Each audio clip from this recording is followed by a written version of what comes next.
get down to it. So today, rather than do the usual rambling, political rambling or rant, we're not going to do that. We're going to strategically zoom in and focus on specific, what I believe are substantive issues we'll be discussing. My assessment of the general outlook domestically and our relationship and how we deal with strategic, how we rework and retool our engagement with foreign friends and partners. So as you all may be aware, Liberia's president, His Excellency Joseph Yoman Boakai, was recently invited. And this podcast is not to basically regurgitate or to bore you with facts that you already know. It's just to offer up my perspectives and, if you will, recommendations and views or takes on how I see things proceeding. So that's essentially what this podcast is going to be fixated on. So the president's invitation to attend the Africa-US, the US-Africa Summit, along with 4 other leaders. This is how I see it. So first of all, I think it's a great thing. We've got about 50-something countries in Africa. For our president to be one of 5 to get invited to the White House is a great thing. And but there's much more. There's much more. And so I just wanted to elaborate on that. So we all know President Donald Trump. Donald Trump is a transactional president. He's a transactional guy. This is the guy who comes from the real estate world. He's a mogul in the real estate world. He's a deal maker. He wrote a book called The Art of the Deal. He prides himself on being a cutthroat negotiator. He's all about making money. So he basically transitioned that business philosophy of deal making to the U.S. presidency, and that's something he does quite well. So when you look at the theme of this year's U.S. Africa Summit, it focuses on economic cooperation. The United States of America, on Donald Trump's watch, is no longer concerned with mere political or diplomatic exchanges or pleasantries. No. The U.S. under Trump focuses on economic cooperation. How can America extract as much as it can from its partners across the world, or those who are willing to enter partnership with the U.S.? Now, one of the strategic interests the U.S. government has had prior to President Trump coming to power is HPX, for example. You see what the president did? President Boakai came in, and from the very beginning, during his inaugural address, he mentioned that he would ensure that Liberia would establish the National Rail Authority, and he subsequently would issue an executive order further restating this position. A National Rail Authority would be established to facilitate a multi-user framework that allows other players, other actors, to have access to the rail, which is owned by Liberia, not by ArcelorMittal. And true to his commitment, yes, it did take some time, but prior to the president's trip to the United States, something happened. The government of Liberia and HPX, through Ivanhoe, a subsidiary of HPX, signed a deal. HPX had been wanting to do for a long time. HPX is in the iron ore business. They are operating a portion of the Samandu project in Guinea, one of the world's richest iron ore deposits. But they need access. They need to be able to transport that ore once it is extracted from Samandu, which is closer to the border with to the Liberian border on the Nimbasa, via Tokade to Buchanan, and then out of the country. You're talking, they're looking at around 25 million tons of iron ore per year being transported via our rail. And that's a lot of money they're going to be paying per ton. And so this deal has been lingering on. This is a deal that caused a lot of trouble for the past administration. It is believed that the way Samuel Tuwe and others treated HPX, they collected $37 million for HPX. This is public knowledge. And still did not consummate a deal with HPX. It is believed that it is because of the gimmicks they pulled on HPX that led to HPX lobbying to get Samuel Tuwe sanctioned. So now, President Boakai, knowing the tremendous benefits this deal would bring to the country, knowing how the U.S. government has made it their business from Biden to Trump to ensure that Liberia signs this deal so that these people can invest $1.8 billion. Now, I know you want to see the details. We all want to see the details. But don't forget, HPX is not going to be extracting iron ore in Liberia. They're simply going to be using the rail. That's all. That's all they're going to be doing. And so this is a great deal for us. It's going to create jobs. It's going to lead to the expansion of the current rail infrastructure. It's going to lead to the improvement of the Buchanan port. It's going to get expanded. They're going to bring brand new equipment. So it's going to be good all around. All around. Now, we, Liberia, we have this leverage. This is one of the reasons why President Boakai was invited. On top of the fact that Liberia just became one of the 15 members of the UN Security Council. It's a strategic place to sit. It means that nations around the world who have resolutions or matters before the UN Security Council would be seeking Liberia's support, Liberia's vote, because we now sit on the UN Security Council. So that catapults President Boakai in a strategically unique and potentially influential position. And I think I see President Boakai navigating that in a strategically smart way. For example, signing the HPX deal just before going to see Donald Trump. Now, you all remember Massad Boulos. Dr. Massad Boulos is a Lebanese-American businessman who's got serious commercial interests in Nigeria. His son is married to Donald Trump's daughter, Tiffany Trump. In fact, they've got a baby. And so Massad Boulos was on Twitter, which is now called X, touting this deal, encouraging the government of Liberia to sign this deal a few months ago. You all recall that yesterday, upon President Boakai and his delegation's arrival in the United States, one of the first key people they met was Dr. Massad Boulos, special advisor to President Trump on African affairs. Why do you think that? It is to tell President Boakai that we're pleased with your government's signing this deal with HPX, and we're looking forward to giving you all the support that you need, economic cooperation, economic support, and basically prepping President Boakai for his strategic engagement with President Trump today. Now, listen to this, folks. This same Dr. Massad Boulos, before the Democratic Republic of Congo and Rwanda recently signed a deal in the White House, the two foreign ministers were present. Dr. Massad Boulos was again in Congo and Rwanda, meeting with those authorities, with President Paul Kagame, with President Felix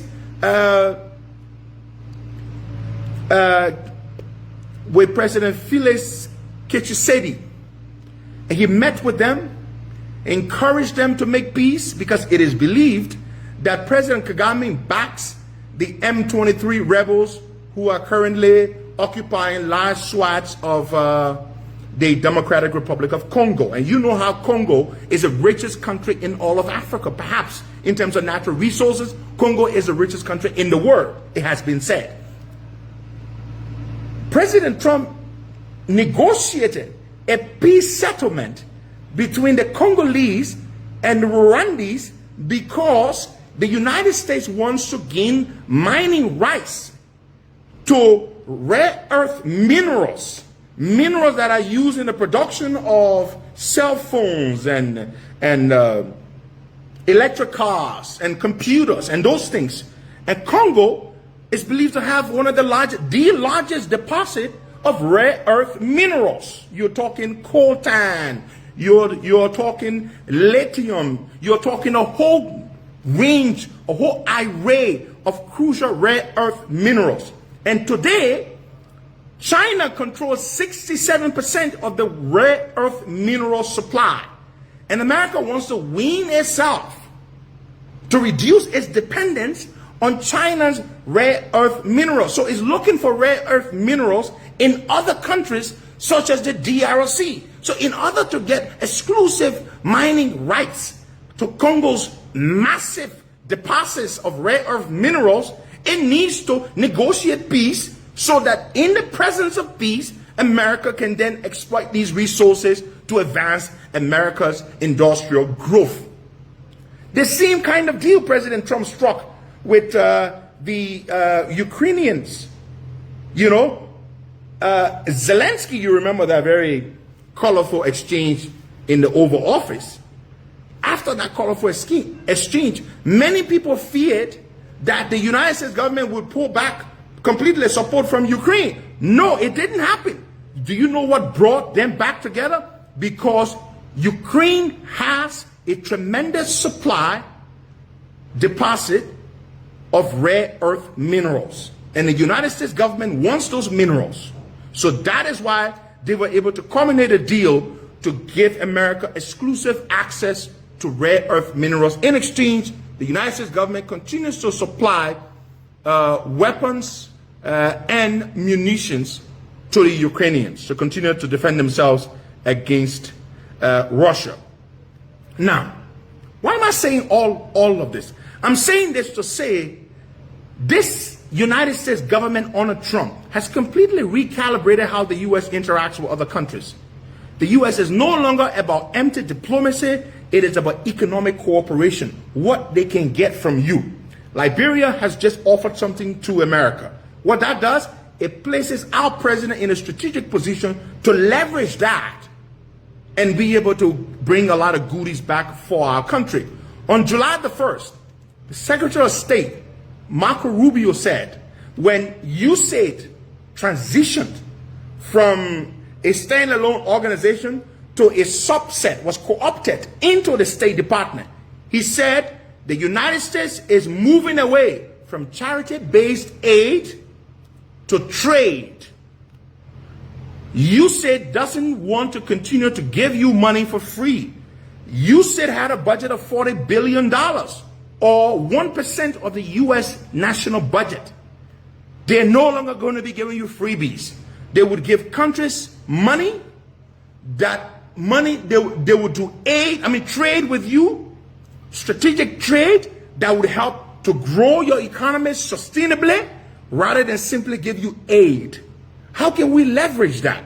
We can leverage that by hiring. We need help also. And I'm going to propose to the government, President Bwaga and your team, while you're in D.C., I want your team to look up a guy called Brian Ballard.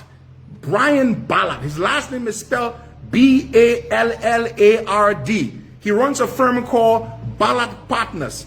This guy is called when Trump was in office during his first term, Brian Ballard was the most influential lobbyist in Washington, D.C.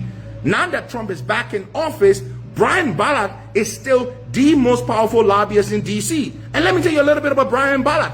Brian Ballard is close with Donald Trump. He's called Donald Trump's lobbyist. Brian Ballard is the former employer of the current chief of staff to Donald Trump, Susie Wiles. Susie Wiles worked for Brian Ballard's firm, Ballard Partners, for 9 years. Now she's the chief of staff to Donald Trump. Pam Bundy, the Attorney General of the United States, worked for Brian Ballard for 3 years. These are the people calling the shots. So hire Brian Ballard as a government. He would help us strategically engage with the U.S. government on the economic front as opposed to mere diplomatic front.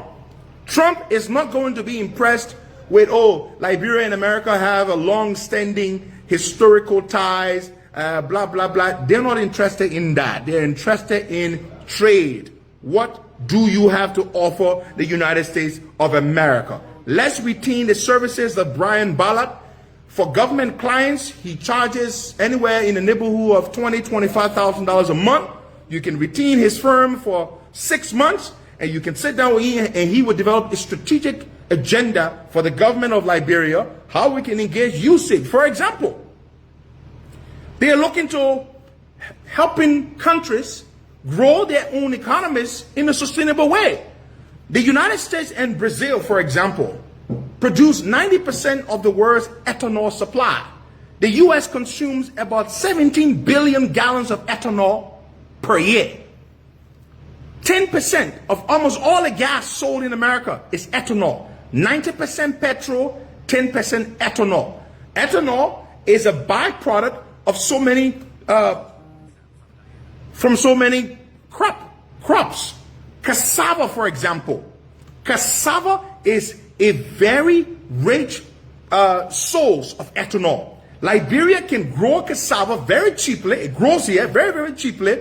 And so we can produce a lot of ethanol here, and we can ask the Americans, look, this is our economic agenda. This is how we want you to help us. We believe that growing our, investing in our agriculture sector, we can grow large plantations of cassava, process it into ethanol and other finished products, and we can sell directly to the United States of America. That is something the Americans would be interested in. Rather than simply go to them and say, give us free malaria drugs or give us free HIV drugs. No. Those are the ways we can engage them. Corn, for example, Anthony Gay, thank you, is another chief primary source of ethanol. We can grow corn here. Right now it's corn season. Corn is grown. Everywhere you turn, there's corn. So we can produce these things here and export ethanol to the United States. For example, the global ethanol market today is around $114 billion. It is estimated by 2034 is going to go up to $184 billion. Sorry, folks. So these are the ways, and this, for example, is what you call investing in impact economic multiplier programs. So we can get the Americans to help us to do that. We can do mechanized agriculture, rice production, those things like that. We can do that. Now, the only country in the world today that America is going to give free aid to is Israel. And you're not Israel. The UK thought, for example, or believed for a long time that they were the most important ally of the United States. Yes, they still may be, but Trump is putting a tariff on them. You're not Israel. So we need to recalibrate, retool, rework our diplomatic engagement. And from what I see so far, how I see President Boakai operating, we need to move away from diplomatic, just engaging on the diplomatic front to economic diplomacy, from political diplomacy to economic diplomacy, specifically when it comes to the United States of America. But I tell you this much, Joe Boakai sits in a strategic position and his heart is in the right place, and we can leverage what America has to offer, and we can bring a lot of goodies for our country. I'm very pleased.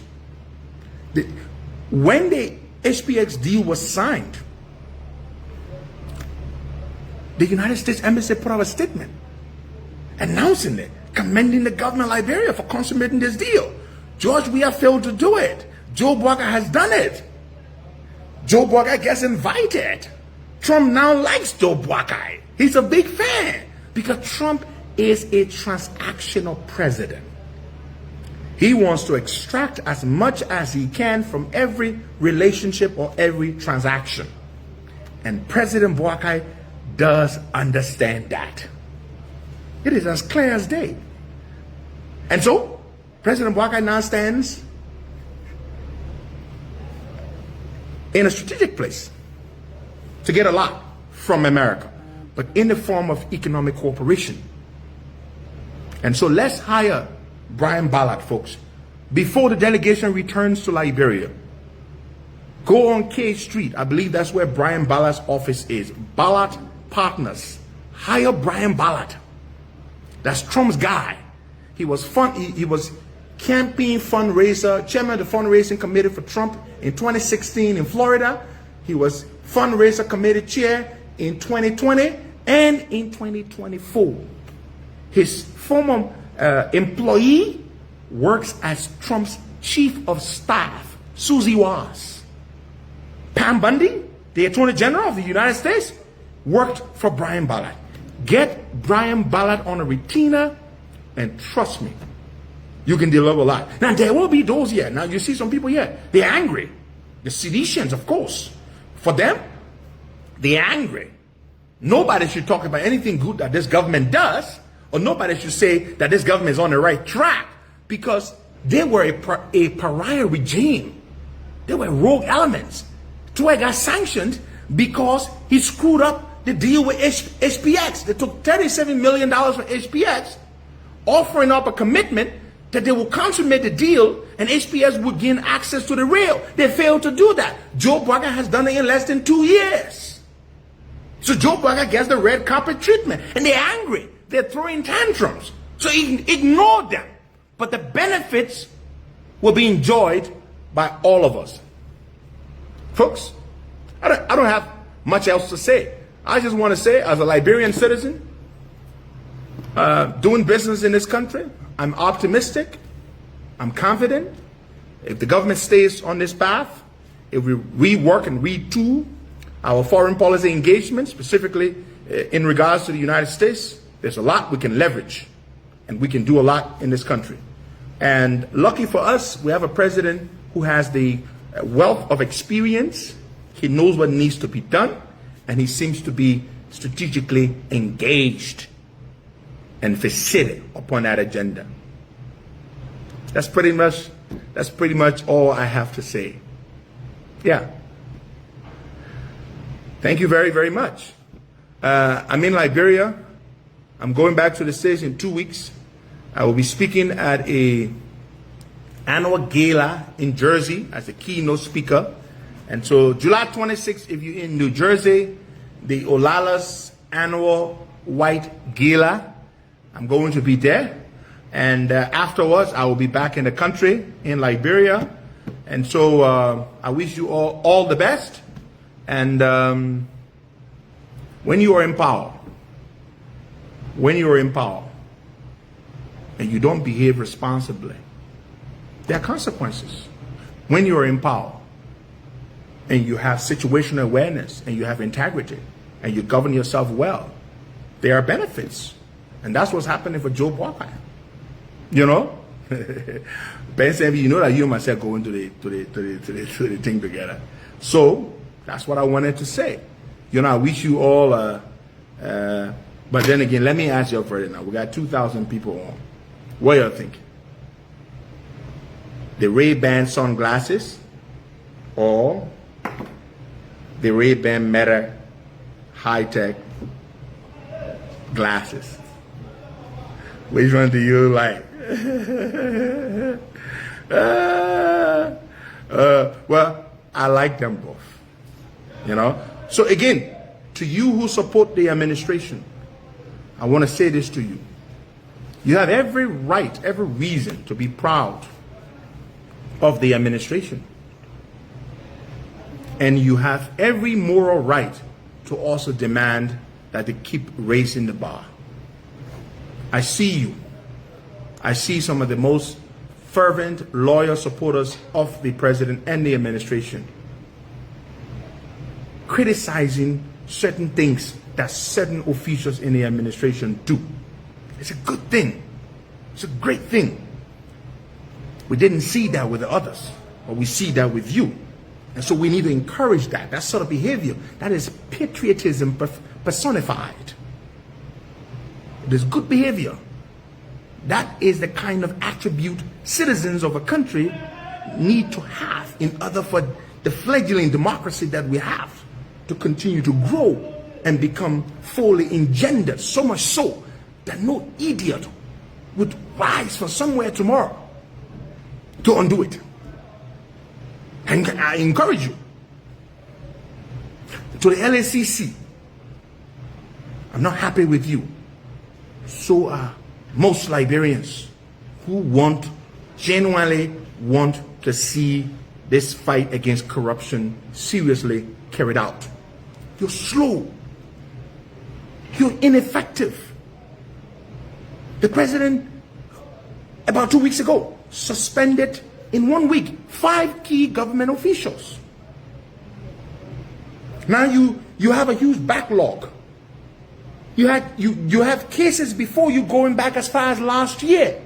You still have not come to the public with a report telling us whether these individuals or those individuals who were suspended by the president, whether culpability or criminality was established, warranting the basis for onward criminal prosecution.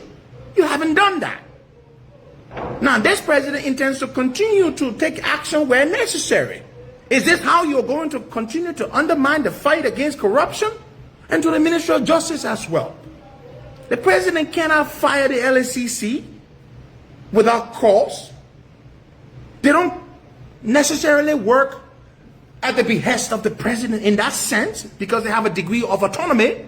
But to you, the Ministry of Justice, where the LACC falls short, why don't you step in? You're not doing the president justice. You're not fair to President Boakai. You're not fair to him. And you're not even fair to some of the individuals who have been suspended for corruption. Because under our Constitution, there is a principle of speedy trial. An investigation is an essential, quintessential part of the pre-trial process.